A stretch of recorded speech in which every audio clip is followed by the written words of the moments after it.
হে everyone, তোমরা সবাই কেমন আছো? অনেকদিন ধরেই প্ল্যান চলছিল যে এই দুইটা ড্রেস আমি ধুয়ে দেবো। যেদিনই আমি কাপড় কাচার প্ল্যান করি সেদিনই আকাশ খারাপ থাকে, তাই ভাবলাম আজকে একটু ওয়েদার ভালো, তাই এই ড্রেসটা ধুয়েই দিই। তারপরে ছাদে গিয়ে দেখলাম যে গোলাপ ফুলটা ঠিক আছে কিনা। এর আগে একটা ফুল ধরেছিল, সেটা রোদের কারণে ঝরে গেছে। আর এই দেখো আমাদের ছাদ থেকে দেখো বাজারটা কিন্তু কত সুন্দর দেখতে লাগে। মা একটা লঙ্কা গাছ লাগিয়েছিল, দেখো কি সুন্দর লঙ্কা ধরেছে। আর ছাদে দেখো কতগুলো ফুলের গাছও আছে। আমি কিন্তু খুব একটা কাপড় কাচি না, যখন আমার মুড হবে আমি তখনই কাচি। এই জন্য আজকে আমার মুডটা হয়েছিল কাচার। আর এই যে জুতাটা দেখতে পাচ্ছ, এটা কিন্তু একটা কুত্তায় কামড় দিয়ে নিয়েই গেছিল প্রায়, তারপর বাবা আবার কুত্তার মুখ থেকে টেনে নিয়ে আসছে জুতাটা। আর তোমরা জানো না গাইস, এই দুটা কাপড় কাচতে যে আমার কি সময় লেগেছে, আরো তার মধ্যে হয়ে গেছিল সাবান শেষ।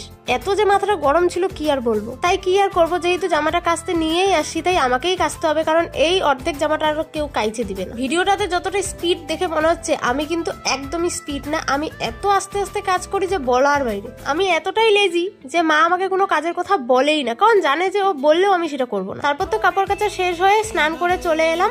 আর এখন আমি চুলে দেবো সিরাম। আর এই যে সিরামের বটলটা দেখছো, এটাতে কিন্তু ঢাকনাটা নেই, কারণ এই ঢাকনাটা আমার ভাগনা হারিয়ে ফেলেছে, যার জন্য ওর উপর আমার এত রাগ হয়, কিন্তু কিছু করতে পারি না। মানে ছোট বাচ্চাটা মারাও যায় না, বকাও যায় না, মানে কি যে সমস্যায় পড়েছি আমি।